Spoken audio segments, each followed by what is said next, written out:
So, welcome everyone. Welcome, Mr. Markovics.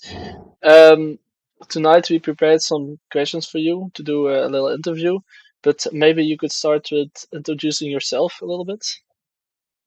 Yeah, of course. First of all, thank you very much for the invitation. My name is Alexander Markovics.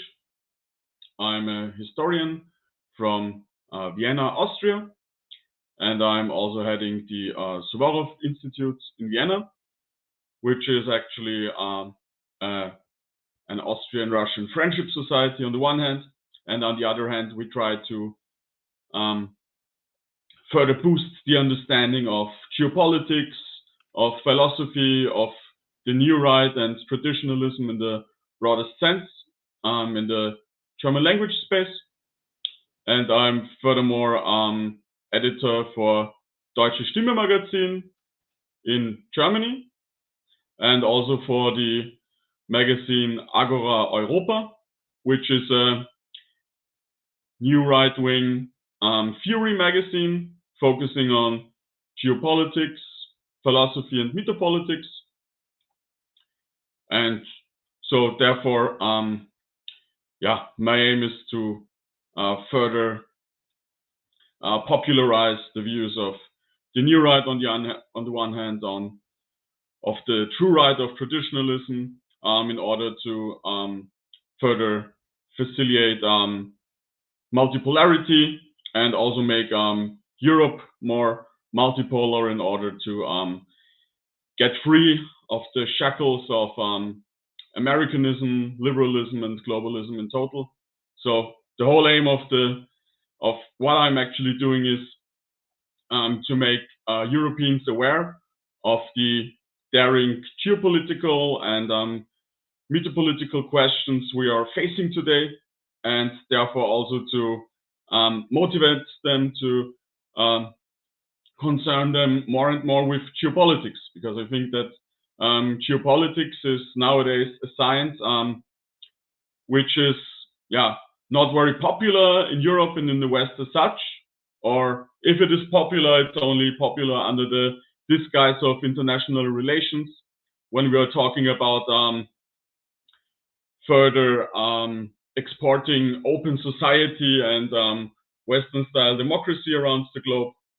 And yeah, therefore, I think it's important for Europeans to concern themselves more with their own history, with their philosophical currents, in order to develop a genuine European geopolitics, which is more independent from the United States and also can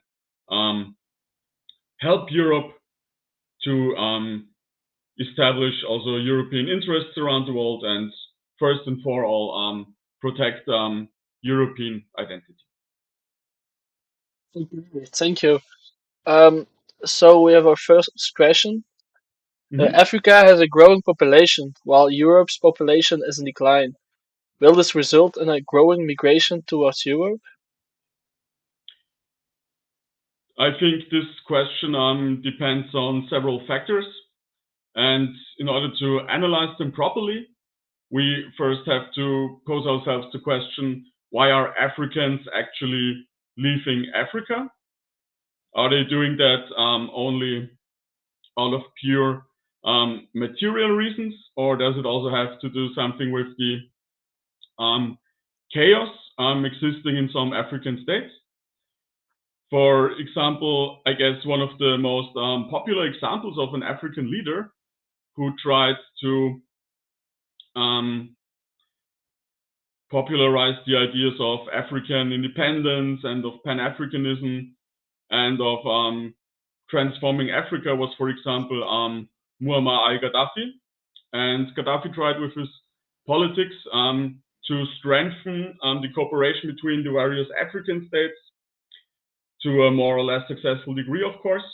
But he also wanted to become more independent from the United States and the West as such, which was, of course, not very well received by the European Union and also the United States. But when we look at Gaddafi, for example, we could see that such an African leader was actually able to minimize African migration to Europe, or at least to reduce it. But what actually happened in 2011 in connection with the Arab Spring was that Gaddafi got couped by not only a regime change forces in Libya, but also by a Western military intervention, spearheaded by Great Britain and France. And since Gaddafi is out of power, we have this growing chaos inside of Libya. We have a civil war, and I guess most importantly, for example, the Sahel zone south of Libya and leading to West Africa was destabilized and not only swept with terrorism, but and some Islamist groups, but also, of course, the mass migration from this part of Africa skyrocketed with its fall. And I guess if we want to talk about African migration and if it's on the rise or if it will be reduced in the future, it's very important to talk about the stability in Africa. And I guess it's not only about the fall of Gaddafi, but also about the French informal empire in the so-called France-Afrique, and the influence of the Africa Front, which was already established by Charles de Gaulle at the end of World War II in order to somehow preserve at least an informal empire of France in Africa. And these influences have led to a certain dependency of these West African economies, of course, on France and in the widest context on Europe. And therefore, you have some absurd situations like France and Europe being able to sell European agrarian products for a cheaper price in Africa than the Africans can sell them on their own market.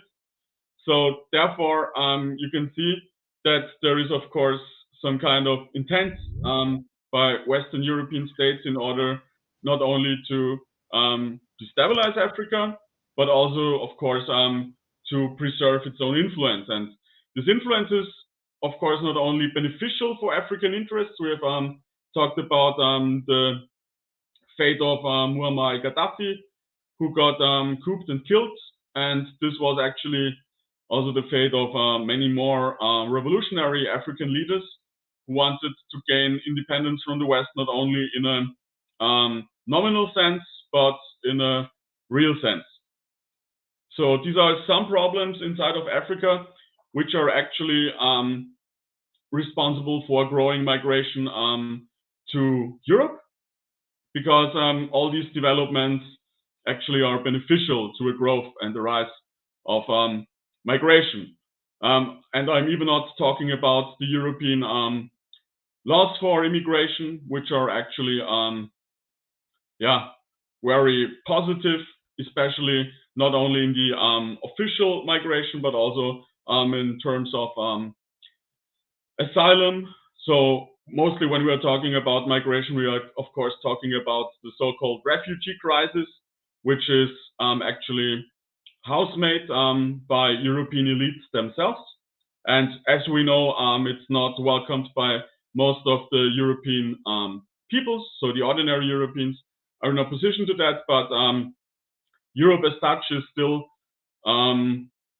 practicing this kind of human rights imperialism and this kind of open borders policy, the policies of globalism, the idea that the whole world is just a global village and it's totally indifferent where one lives. So of course Africans can move en masse to Europe if they want to so. And yeah, these very ideas of the European Union and most national leaders are actually at the moment leading to further mass migration from Africa to Europe. But I guess, as most of us know, this development is not a destiny. It's not set in stone, and we can actually change it. And in order to actually make a change in this development, I guess it's very important that we stop this kind of human rights imperialism on the one hand, and also to stop this idea of European economic control of certain parts of Africa. And what I think is much more important is to shift to the idea of fostering stability in Africa, helping to stabilize African states in order to prevent further migration on the one hand. And I guess when it comes, for example, to political currents inside Africa, which are more beneficial from a European patriotic perspective, it's of course the ideology of Pan-Africanism. So the African unity, in a similar sense, to European unity, but of course strengthened by an anti-imperialist component. So we spoke about Gaddafi before, and I guess a current living example of these ideologies, for example, Kemi Seba, who's also calling for African unity and for the end of Western influence in Africa, and also for the strengthening of multipolarity. I guess if we are managing in Europe to go away from this idea of spreading Western-style democracy and regimes like a virus on the African continent, and instead of strengthening these voices calling for African sovereignty and the stabilization of Africa, also this development not only of mass migration to Europe can come to a halt, but even on the contrary, we can start a movement of remigration from Europe to Africa. In the 19th century, for example, we had the thinker Marcus Garvey, who called for Africans living inside the United States to go back to their homeland in Africa, to their ancestral homelands. Also with the idea of Liberia, for example, a state of free Africans.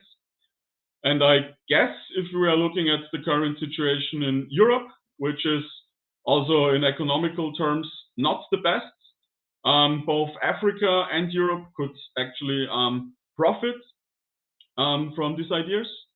And therefore, I think the future development of migration from Africa to Europe will depend mostly and foremost if it's actually possible to make this stabilization of Africa happen, which is already spearheaded by Russia and China, or if this policy of chaos caused mostly by the West at the moment will continue.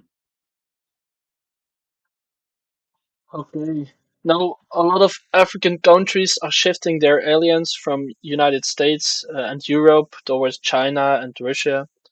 Where is the driving force behind this shift, and what will be the consequence of the shift? Yeah, I guess the driving force behind the shift is on the one hand the West, with its politics of intervention for human rights and democracy in Africa itself. Since Africans witnessed these policies firsthand, be it in Libya or what was also a great shock for African political elites was, for example, the genocide in Rwanda, where they perceived the French as only idle standing by and not intervening. And of course, there's also this problem of Islamist terrorism in Western Africa, where again African leaders are accusing France of not keeping its promises in order to combat terrorism. And all these developments actually led for African countries to look for different partners and for realigning their foreign policy. Of course, China is a huge factor in this policies of realignment. So we have these policies of the New Silk Road, which is spearheaded by China and is very important for the Chinese economy, since in order to continue its steady growth, it has to create new markets around the world.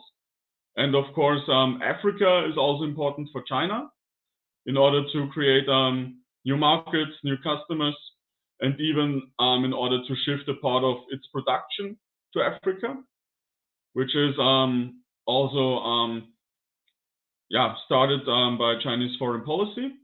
And what is somehow different, if you look at Western foreign policy in Africa and Chinese foreign policy, is that the Chinese are not lecturing the Africans on establishing democracy in their country or boosting women rights or human rights, etc.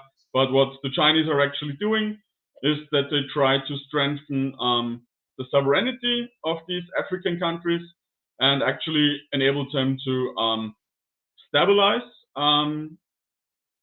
also these lands. And therefore, they are creating their infrastructure projects, like, for example, trains and ports, which are, of course, also important for their Chinese maritime strategy and trade strategy, which is also contained in the traditional Chinese philosophy of Jiangsha, everything under one sky, where they are striving for more harmony and economic cooperation. And with all this policy, China, of course, also is trying to strengthen its own interests on the African continent and also, for example, get a hold on the rare earth production of the continent, which is especially in the southern part of Africa very high. And therefore, this new scramble for Africa between the United States on the one side and China and Russia on the other side is, of course, also about resources. But it's not only about China establishing more influence in Africa, but also about Russia, which is, for example, after the disaster in Libya, where Russia, for example, did not prevent in 2011 the Western intervention. And since 2017, the Wagner Group, for example, is present in Africa, and it came actually on the behalf of the African countries in the Western Africa and the Sahel zone in order to start fighting these Islamist groups there, and also to properly train African militaries so that they can fight them on their own. And these developments also led to some regime changes in Western Africa, from pro-Western leaders to more pro-Russian leaders or more independent leaders. And yeah, if you look, for example, at the developments in foreign policy since the Russian intervention in Ukraine in 2022, you can recognize that a lot of African countries stayed either neutral or even more or less openly supported the Russian intervention. And the reason for that is that the Russians, like the Chinese, are not focusing on lecturing Africans or forcing them to adapt their ideology. Maybe it's be either some kind of authoritarianism or of the Chinese communist model, but they are mostly focusing on this trade relations, on relations focused on resource rights, for example, and economic relations, but also what they are really invested in is this idea of stabilizing Africa, so that Africa becomes also, or certain African states become a more reliable partner in the future. So therefore, I think if you look at the recent developments in the last years, you could tell that the shift is now going more away from the West to more influence from Russia and China, and the realignment of most African states in the directions of the BRICS bloc, away from the G7 states. And I guess the implication of that will be that Africa will be indeed more stable in the midterm to long-term future. But of course, this can lead in the short-term future to some kind of rebellions and regime changes, also supported by the West. But the overall picture is a shift away from the West, so away from the United States and Europe. And yeah, especially if we are talking about rare earths, which are, of course, very important for Europe, and where Europe is very important on the export from other continents. It could also mean a dark future for Europe if it should not abandon its dependency on the United States and its foreign policy, and become more independent. Because when Europe will be in the future still be recognized as this kind of aggressive foreign force trying to dominate the politics of other countries, of course, African countries will be less willingly to cooperate also in economic terms when it comes to rare earths. And therefore, I think it would be actually preeminent for Europe to change its foreign policy direction towards Africa, so that it will not lead to problems in trade relations in the future. Okay. And could Africa become more sovereign with going from a US debt trap to a Chinese debt trap? I guess the overall development will lead to more sovereignty, especially when you look at the Chinese history of writing off African debts. Of course, they will not write off all the debts Africa has with China, but the Chinese are, of course, interested in building up the African market for Chinese economic interests, and therefore they want a working African economy.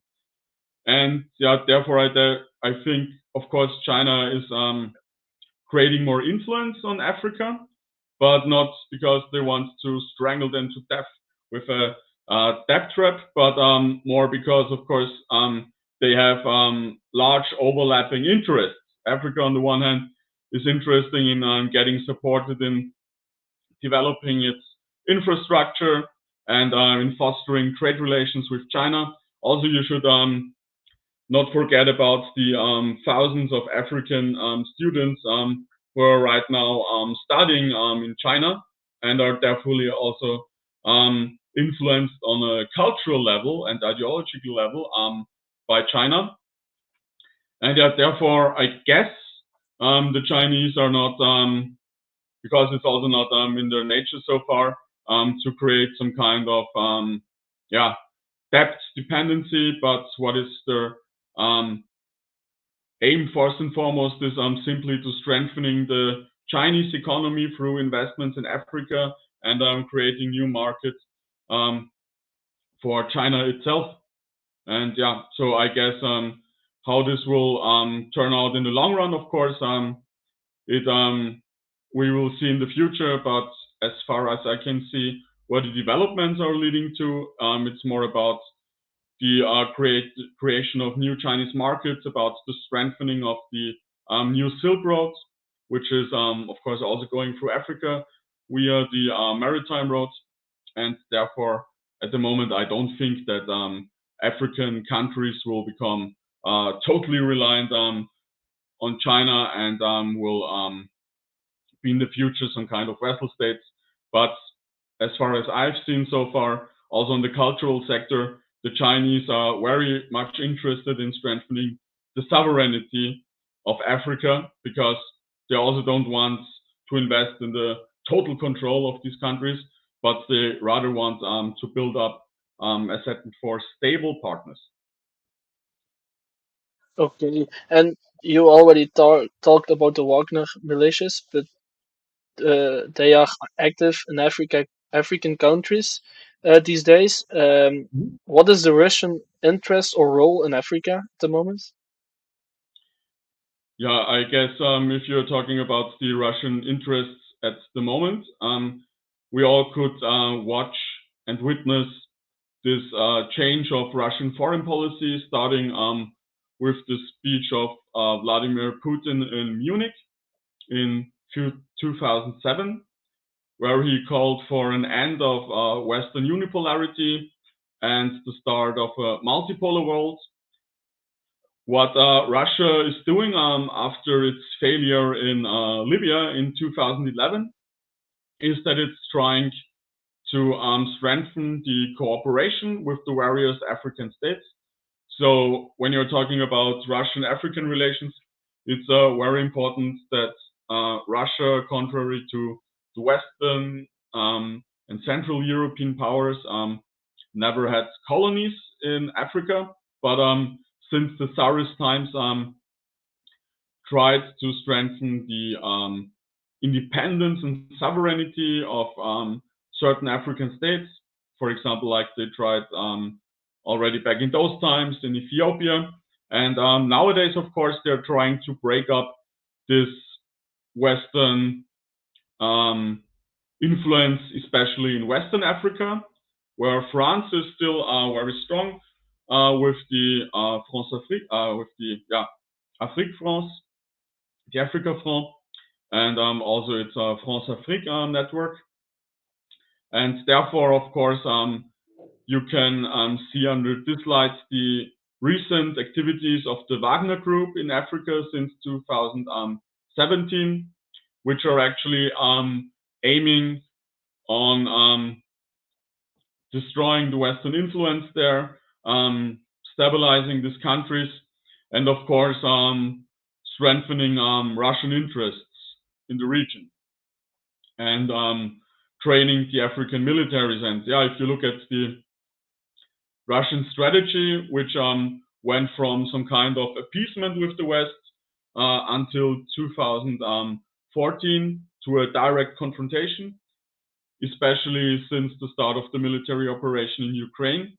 You can see or you can guess from the reaction of the various African states, which are, as said before, mostly either neutralist or slightly pro Russian, that the Russian politics there have been so far successful because the Africans didn't join the sanctions against Russia, and therefore Russia can still trade with these countries. Also, we heard during the last months about the grain deal of continuing the supply of Ukrainian grain, which now mostly ended up in Europe, but Russia nevertheless sent Russian grain to the African states. So you could guess from all these developments that there is a sincere interest in Moscow at the moment to strengthen these ties with Africa and to minimize Western influence. Also, of course, because they are even if the West doesn't want to state it officially, but unofficially, the West is at war with Russia, and therefore the war is, of course, not only fought in Ukraine, it's not only fought on Russian soil, but of course the war is also fought outside of Europe, and therefore you could also go as far as saying that these foreign policy meddlings in Africa between the West, Russia, and China are simply another front in this war for multipolarity. And so far, the Russians are, yeah, quite successful in the African front. Okay, thank you very much. That were the questions we prepared, but I hope there will be some more questions from the people who are listening. So, whenever someone has a question, Mhm. just let it go.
So there is a question in the chat.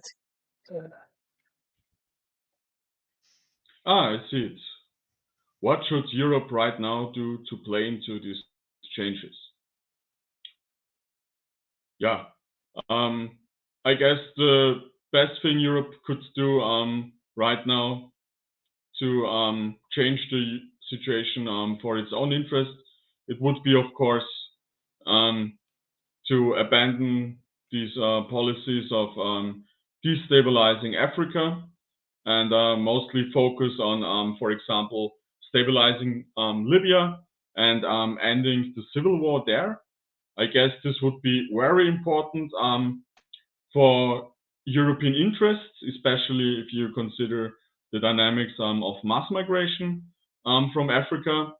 And of course, it would be important to end this negative French influence on Western Africa. So this would be both possible for Europe to do, and of course, yeah, transform the relations to Africa.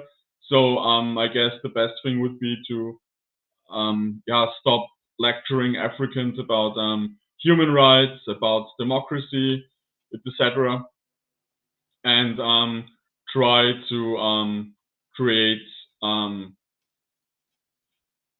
relations at the same height. And this would, of course, mean that we strive for the stabilization of Africa and end these policies of destabilization. Because in the long run, then we could also talking about remigration. We could talk about stopping these human rights mechanisms, which are actually leading to African migration to Europe. But of course, all of this has one big precondition, and this precondition is that Europe gets rid of its globalist leadership and installs a more patriotic ruling class. Of course, we are now at the moment far away from that, but if Europe would be able to enact its own sovereignty, then I would recommend these steps in order to make better relations with Africa. okay. Are there any more questions?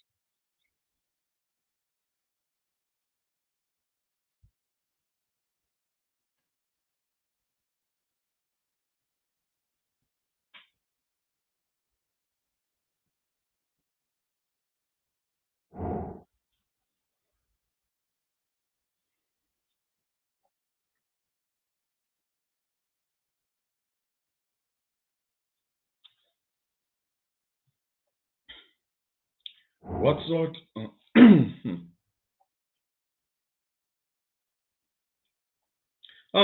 Which African countries are following Mali in the next few months and years? I guess a good candidate for following Mali would be Sudan, which is currently witnessing a civil war of its own between a more pro-Russian government and pro-Western factions of the army. And yeah, after Sudan, I guess there are a lot of countries in Western Africa on this list.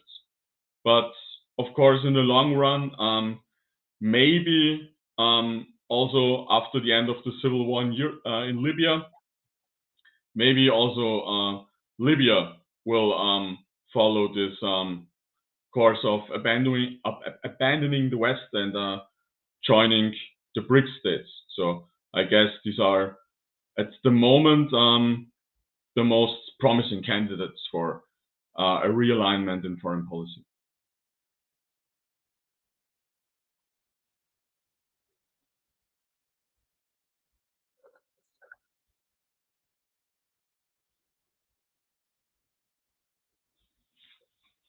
Okay, there was one more question in the chat.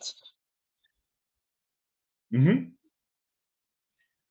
What sort of local policies would shift the current status quo in that direction, specifically concerning Europe's stability and prosperity? yes, as said before, the war in Libya, the civil war in Libya, is maybe the most important factor of creating stability and prosperity, not only for Africa but also for Europe, because at the moment hotspots are concerning the modern slave trades or human trafficking from Africa to Europe.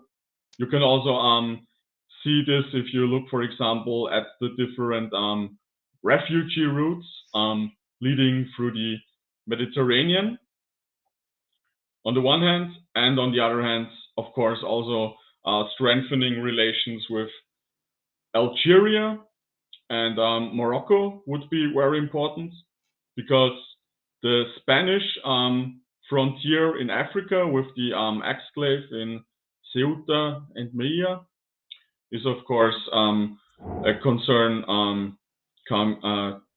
depending Morocco. And yeah, it would be very important to solve these problems, also concerning the Canary Islands, where also a lot of refugees arrive on a daily basis. And yeah, when it comes to Algeria, of course, it's also about the migration routes. And yeah, therefore, I guess this focus on Northern Africa for a sovereign Europe would be very important. And yeah, you can see, or you can guess from the numbers of migrants arriving in Italy that the European Union is at the moment not seriously interested in stop these developments. But yeah, Europe, the European Union is more or less acting like a heroin addict who needs another shot every day, and therefore they are addicted to mass migration, and therefore these developments are continuing at the moment. Okay. Thank you for your answers. Is there any more questions? Are there any more questions?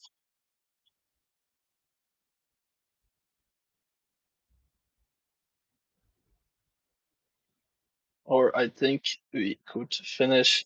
So thank you very much for your time. Thank you for your answers. I Thank you learned a very lot much for the today. invitation. Um, Hopefully we will see you another time. Maybe on an interview, maybe in real life. So thank you for tonight.